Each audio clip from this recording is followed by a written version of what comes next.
What's going on, everybody? Welcome to Double Coverage, the premier NFL podcast of the Gin Sports Network. My name's John J. II. I'm alongside Robert Rachow, our NFL insider.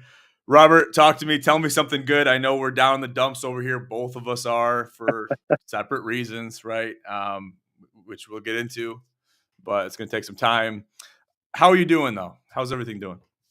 Good, man. Good. Just Good. working away, tough loss over the weekend with the Lions, and then, kind of holding out hope that the Bills would pull out the win too, so we don't have to see another Chiefs Super Bowl. But hey, man, it's how the cookie crumbles, and just got to roll with the punches and hope for next year. I mean, Sad to what say else? as a Lions fan, but That's definitely a familiar tune with the Lions. We're going to dive into the Lions here before we dissect my Bills. But yeah, I mean, it's just tough time to have to deal with something like that because it's just bad timing for everybody. Expectations are as high as they could ever be, both for the Bills and for the Lions, and it's just like heartbreak after heartbreak, and it's a lot of the same stuff, right? So it's that's what makes it even harder to bounce back from it. But what I tell everybody, and what I've been telling people, especially the Lions fans that I know, and kind of been telling myself this a little bit, is don't get your hopes up too much ever about any team in the NFL because teams can get hot, teams can get cold. It's just don't get your expectations up sky high. If you make it to the Super Bowl, by all means, get your expectations up there. But if you're not there yet, you're in the divisional, you're in the AFC, NFC championship, you got a lot of proving to do. You got a lot of trials and tribulations to overcome before you make it to that big game. And you can't get your hopes up and expect the best all the time. So yep. it's hard to say. It's hard, it's a hard reality to have to swallow and deal with. But you got to wake up the next day, got to get your ass in the car, got to go to work, and you got to make it. You can make the best of it. So Yep. Yeah, it's tough, man. And as a Lions fan, it's like, man, our team's finally good. We finally got a winning team, and then just get blitzed in the first round, man, that was tough. So, uh, but yeah, I mean, that's all you can do is try to bounce back and look forward to next year. And um, they're kind of making that tough too with losing a lot of the coaches, losing the coordinators and everything. But uh, they've gone through before, so hopefully they can pull it out. Good teams will not be affected by that kind of stuff. yeah, it'll just be a speed bump, as they say, and they'll have to make best of a bad situation, which is unfortunately the only situation they can choose because that's the only one on the table. Uh, got Mama Bink with the comment: does anyone anywhere plan on watching this year's show? Halftime show is going to be blah too. Oh, shots fired at Kendrick Lamar. Hopefully the commercials make up for it. I mean, we're gonna watch it. Obviously, we're gonna watch it because it's the biggest game of the year, and this is what every team aspires to achieve. And yes, both these teams have had Super Bowl wins within the last 5 years? Can we say? I think was it 2019 for the Eagles, and the last two were the Chiefs. It's just one of those things where you watch the game and you deal with it, and you watch the game, and that's about it. So Yep. listen, I don't want to sound like I'm down in the dumps, but let's just cut the shit, right? It's just the situation we're in. Okay. But Yep. without taking the topic off the Detroit Lions, this is the one, this is the year where it's like you really expected them to go all the way. And this is what I remember vividly when I was a Lions fan. And obviously, I didn't get my hopes up for the Lions. I told a lot of people, though, the Lions will make it to the Super Bowl. I said that with confidence. And that's just because that's how I saw things playing out, and that's how everyone I think saw it playing out, especially Lions fans, without thinking completely objectively about it, not even bringing their own heart and their own thoughts and aspirations into it, so to speak. But I don't know. I think they built you up so much. This is the most they've ever built you up, and then they tear you down. I think that Yep. is just the most Lions-esque thing that could happen, and the worst, the most severe, the most violent it could do to a fan base. And my heart breaks for him. It really does. What do you have to say to that? Yeah, that was a tough one, man. And to have it fall on the offensive turnovers like that too was kind of caught you back a little bit. And we knew the defense was going to be. I mean, we talked about it before the game, leading up to it that week. We knew the defense was going to have a tough time defending against a young mobile quarterback. I mean, you can't really blame them either. Like they played top 10, top 15 all year with nobody left on defense. Everyone's on IR. But when you get to the playoffs, it's a different level of football, right? I mean, everyone's hungry. Washington felt like they were just playing with house money, right? I mean, they didn't really, I don't want to say they didn't expect to be there, but no one really expected them to be there. And for them to come into Detroit and just, annihilate them was tough to see as a Lions fan. And then, the offense just kept turning it over and turning it over. It felt like they didn't know how to play from behind, or how to play a close game like that because they just hadn't played one in so long. Um, I know you got like the Minnesota game and some of those games that were recent before that were really good defensive schemes. The offense took care of the ball. But yeah, they just laid an egg, man. Goff kind of looked like old Goff, which up until that point, he was playing his best football, like statistically, and he was an MVP candidate and all this stuff. And then for that to happen, where he's just throwing interception after interception, and Ben Johnson's trying to get tricky with the play call. The Jamison Williams, he throws an interception. They try to throw a pass on 3rd and 1 when you got like the best run game in the league, other than maybe the Eagles. Um, and then they have a fumble on that play. I feel like that was the huge momentum shift play. It's like it's 3rd and 1, Lions are driving, about to get some points in the red zone, and they call a pass on 3rd and 1 and get sacked for a fumble. It's like, man, couldn't we just run the ball? Can't we just establish the run, keep running the ball? Like Gibbs was going off.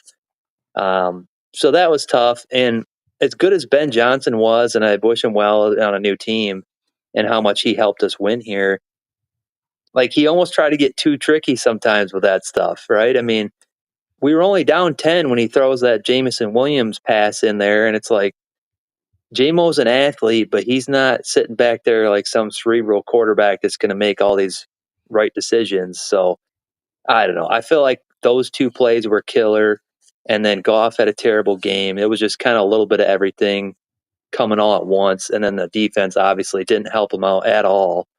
So it was just tough, but you hope when they get some pieces back and have another draft, which Brad Holmes has been doing really good at since he's got here, that they can like kind of retool and get back to the playoffs and string some playoff games together. And maybe they don't need to be the first seed, right? Maybe they need to come in and win a couple playoff games to get that momentum to get to the Super Bowl. It definitely felt like the week off didn't help them at all. So we'll see how next year goes, but life of a Lions fan, I guess. You're damn right about that. Wow, and I commend you for taking on that task. That's a tall task to do year after year, especially with the heartbreak that you've had to face. But I commend you for it. And yeah, you could dice and slice the game up as much as you want in any different way that you want. It was boiled down to a culmination of things. Maybe undiagnosed issues. I wouldn't even blame the offense or the defense. I wouldn't even bring the defense into the conversation just because they're so banged up and dealing with Yeah, subs and going so far into the depth chart where it's like you kind of expect some stuff there. Where I think they played a hell of a game. If the offense just helps them out a little bit more, that's definitely yeah, within one score. Come late in the fourth quarter. But yeah, you mentioned the problems that Goff had, and there was shots fired in the Discord from me, right? It struck a chord in a tender moment, and basically I had to swallow my words because the following drive was just immaculate. So I did that, but then after that had taken place, then Jared Goff showed his true colors, and then his own people started turning on him. That's when I'm like, okay, wow, this is interesting. Um, but you could not deny what you were watching. And like you yeah, said, it was like old golf, and it was tough to watch because you saw it happening before it did, and you're like, damn it. you just nothing you could do. You can't escape the situation you're in, and you felt that as a fan or anyone even watching the game could feel that. Um, but I guess it boils down to, like you said and alluded to, do they just not have the experience having a first round bye and maybe Mhm. not going in with some momentum, winning a couple games, staying fresh week after week, not giving that extra week to heal up and rest. I mean, I think that definitely added to their detriment and their downfall was having that week break because I feel like they didn't use it to their advantage. They looked down on Washington, never played them in the regular season, but still, I think they looked down on them coming into their house, one seed.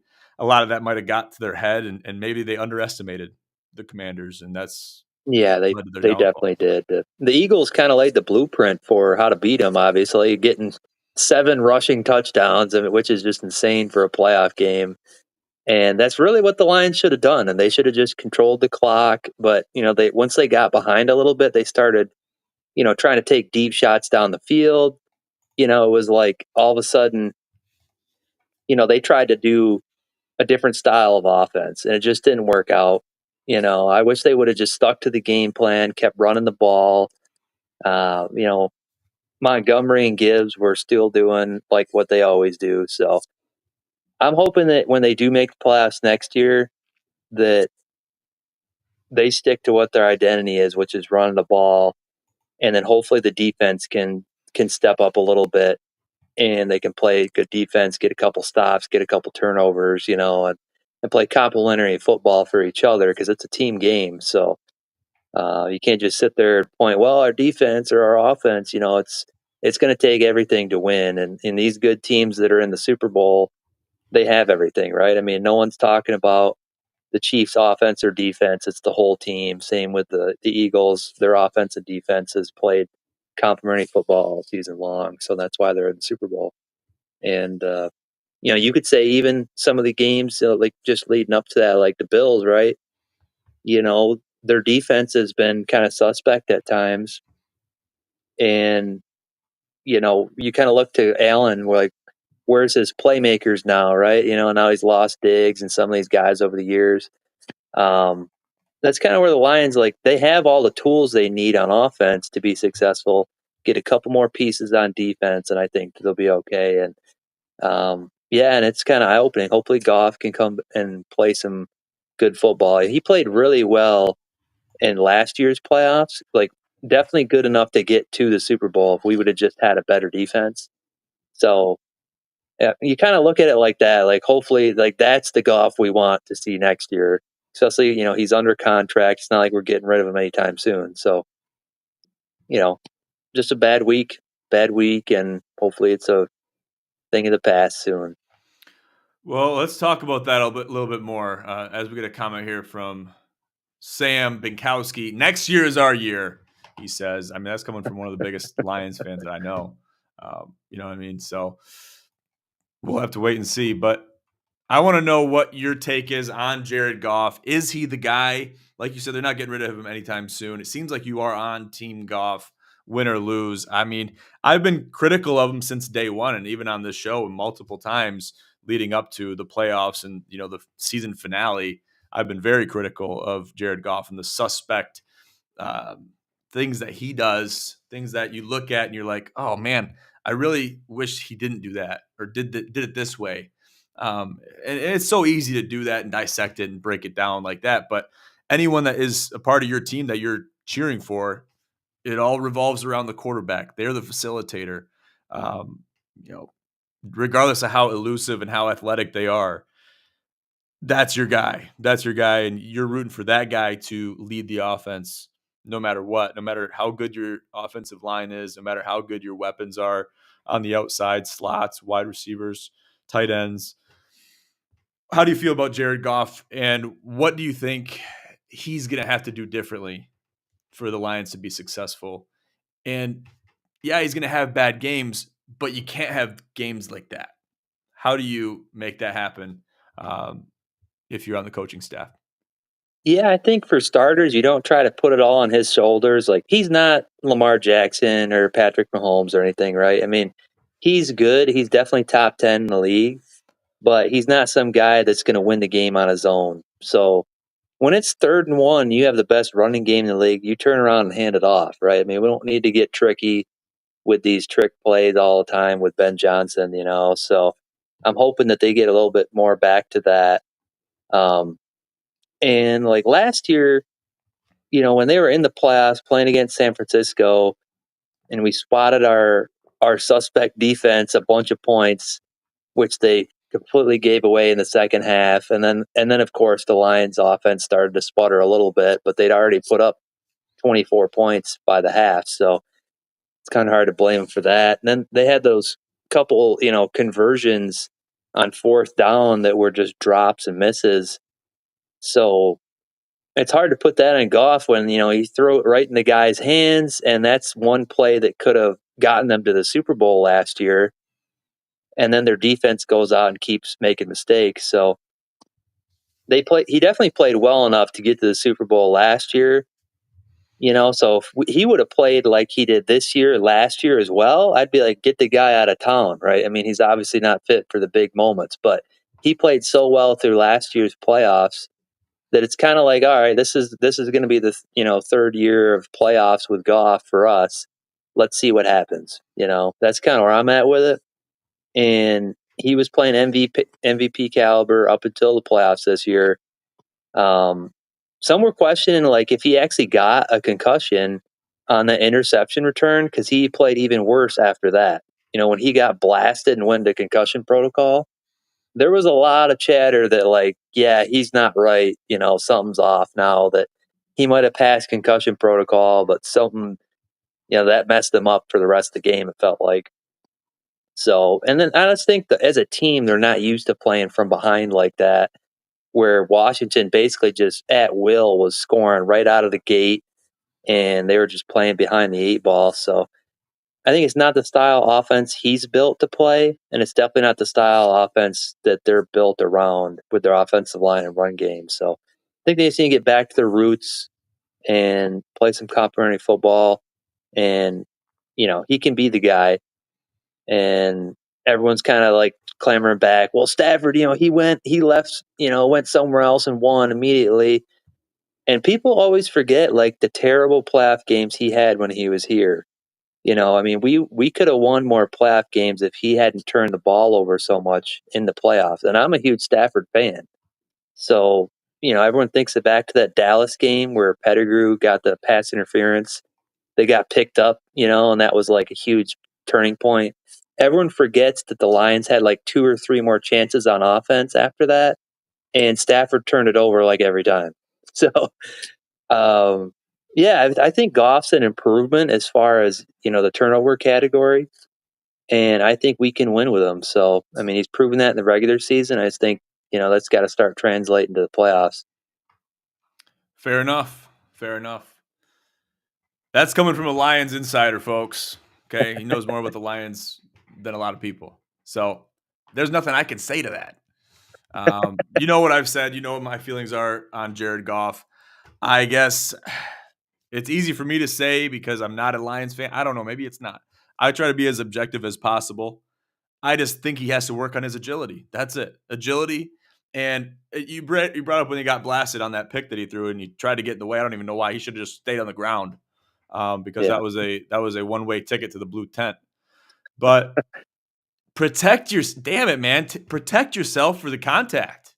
You're gonna be embracing the contact. You know you're gonna get hit, and yes, the hit was bullshit too. By the way, should have been a flag, and it was illegal yeah, contact. I don't know if Goff tried to take that hit on purpose like that, but probably not gonna get a call because you are now no longer a quarterback in the pocket in the backfield. You are a defender, so you will get treated as such, and I think that's why he didn't get the call. yeah. But you got to protect yourself. Be the hammer, not the nail. It's what they taught us in football. Be the hammer, not the nail. Good things happen at 100 miles an hour. Marcus Endicott. So we got some comments here. Issa wants to get into it. He said, "Let's get into it, fellas. Chiefs Super Bowl next year easily. This year too." Oh yeah, you had to correct it. Okay. Let's get into it, fellas. Let's get into it. Let's light up the comment section. Get in the comments right now for all of our live audience. and we'll get into it. Paul Steele with a comment. I heard Taylor Swift and Kelsey are the halftime show at the Super Bowl. I might not watch it then. I'm out. I'm out. I'm out.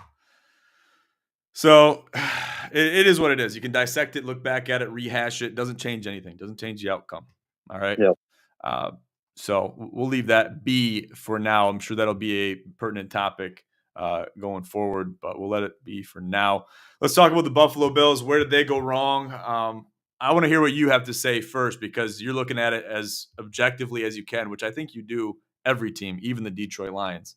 But what could you say about the Buffalo Bills and how did they fall short? Obviously, a lot of the same heartbreak for Josh Allen and this Buffalo Bills team. Sean McDermott, a lot of these guys have been with the team for a long time and been real close. And a lot of times it's been the Kansas City Chiefs to bring them down. Yep. What does this Bills team need to do looking into the offseason? How do they rebound? How do they revive their psyche? And how do they rebuild their team chemistry after this loss? Yeah, they definitely need some depth at the cornerback position. You know, when one of their starting corners went down, their backup just got picked on and picked on again and again. So that was kind of tough to watch. You know, like their defense looked completely different with the backups in there. So I'd say get some depth in the secondary for sure. Um, you know, the run game was actually doing okay at times. I just feel like they kind of got away from it a little bit. Um, they do need that X factor at receiver. You know, when you look at their team right now, I don't think they had maybe was Shakir like an 800 or 900 yard receiver. It wasn't like they had this 1800 yard receiver like you're kind of used to with No, uh with Diggs, with yeah. Diggs. So No, nothing like that. yeah, so I feel like they need to go out and get that guy, and whether that's a 6'5", down the field threat or some slot machine that can just tear him up.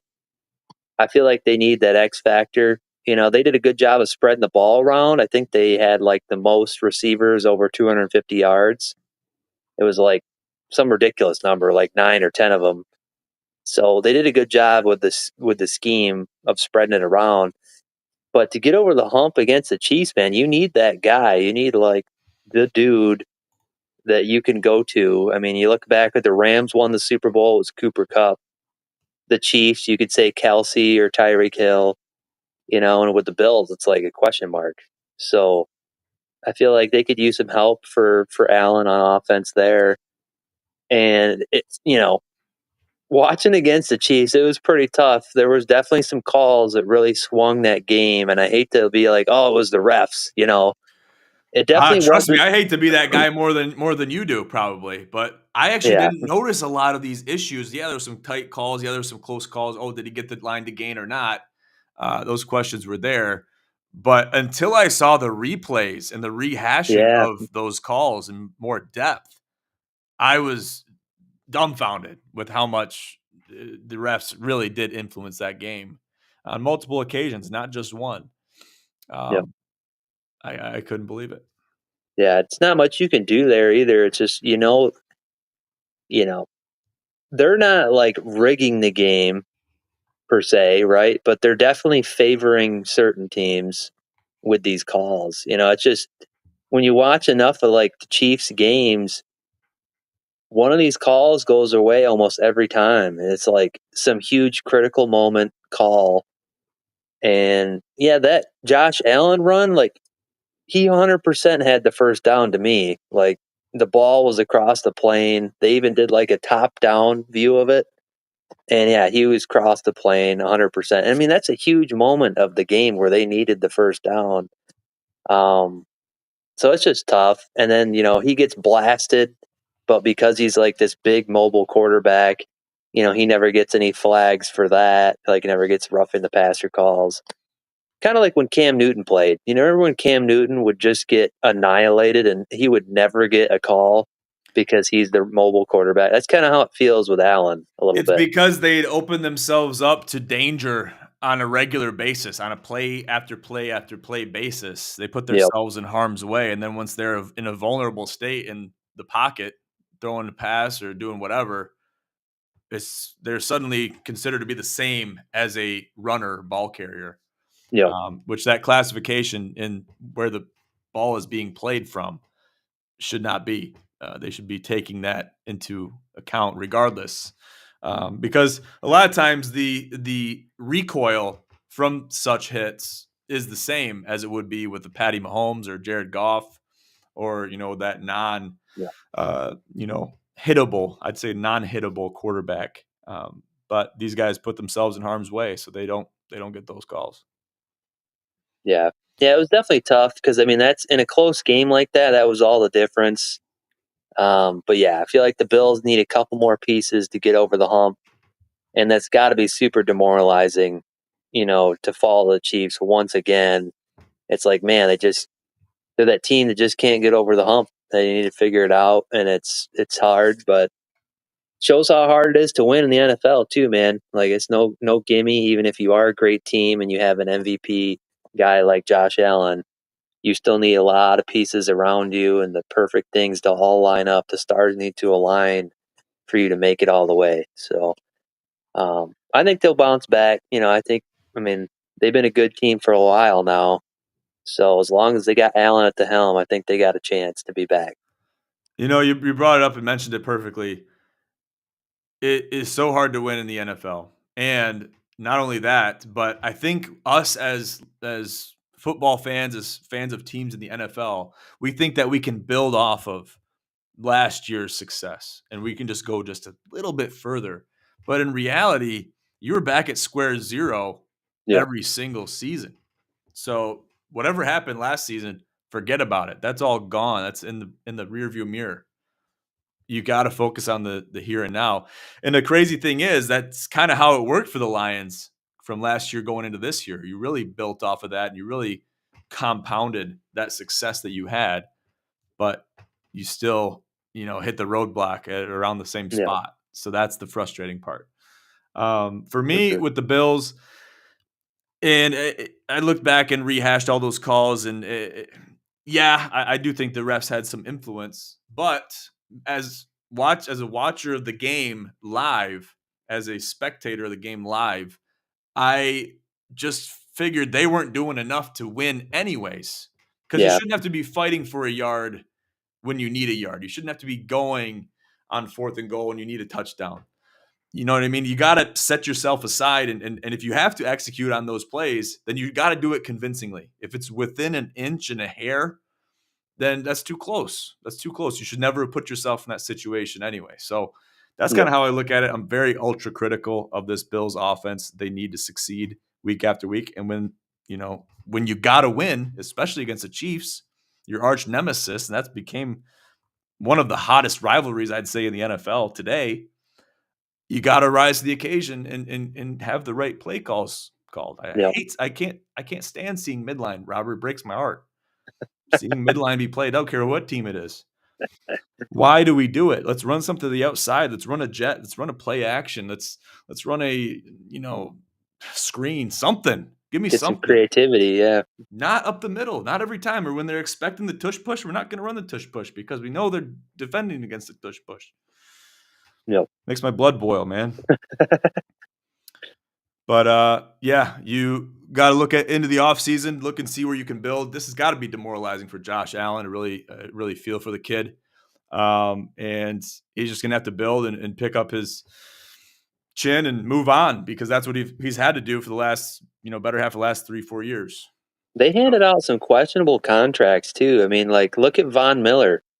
Like where has he been? Didn't he get like $120 million contract or something for the Bills for like 5 years after he was like 32 years old or something? It's some ridiculous contract, yeah, and Von he got a hasn't big one. done nothing, man. He just needs to retire, open up a roster spot for somebody that can still play.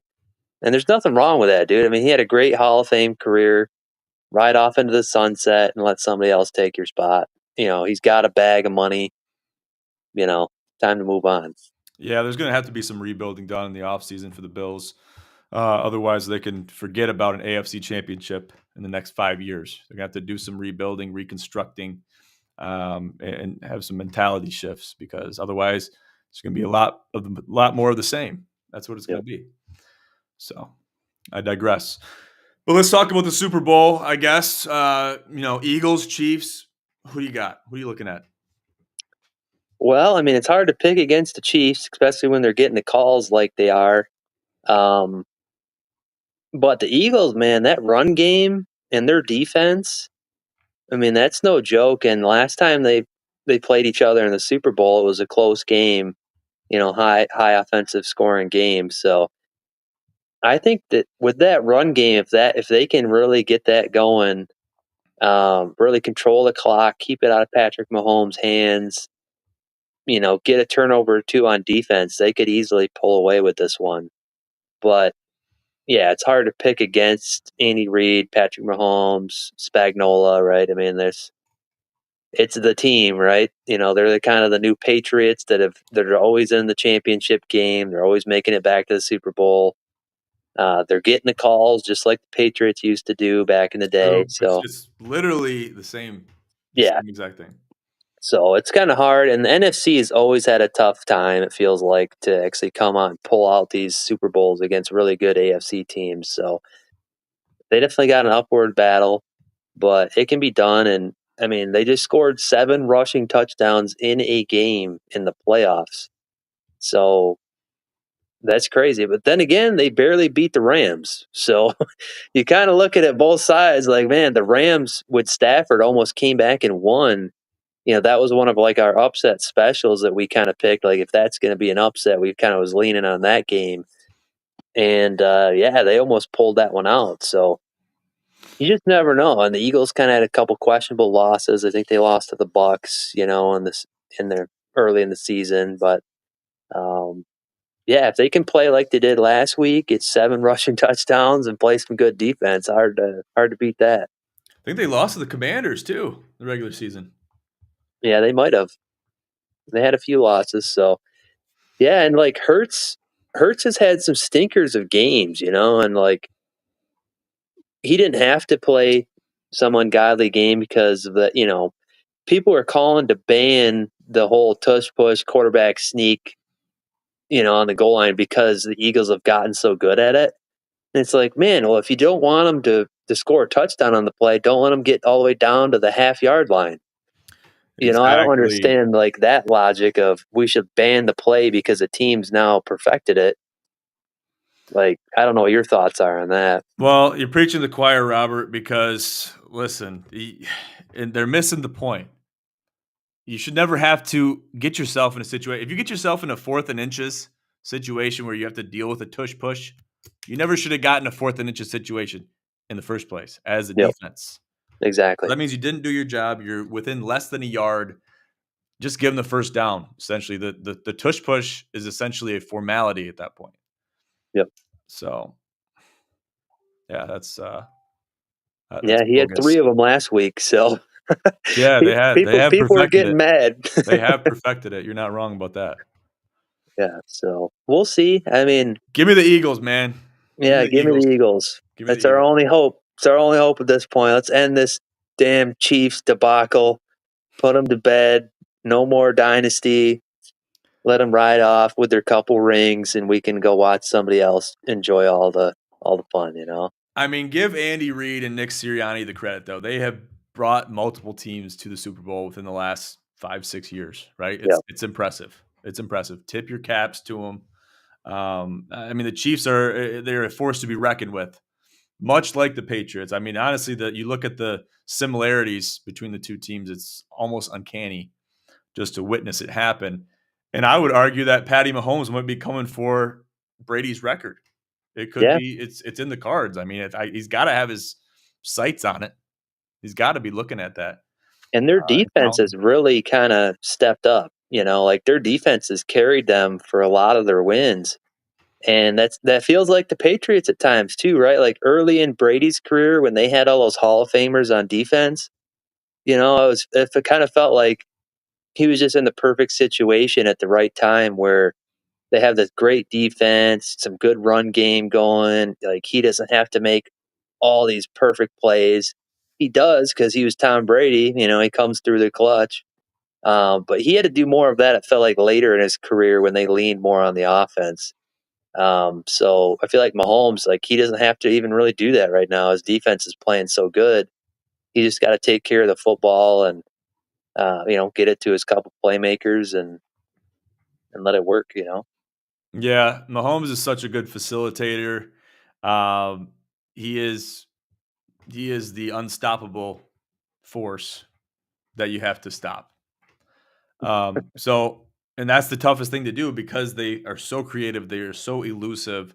Their play calling and execution, especially, and this is where you give all the accolades to Patty Mahomes because his ability to facilitate the offense from the quarterback position. You have so much faith in him, and you Yep. got to if you're a Chiefs fan. That's something that is so invaluable for any team. But where you can use the weapons at your disposal and have the defense that you can use as well and lean on when you have to.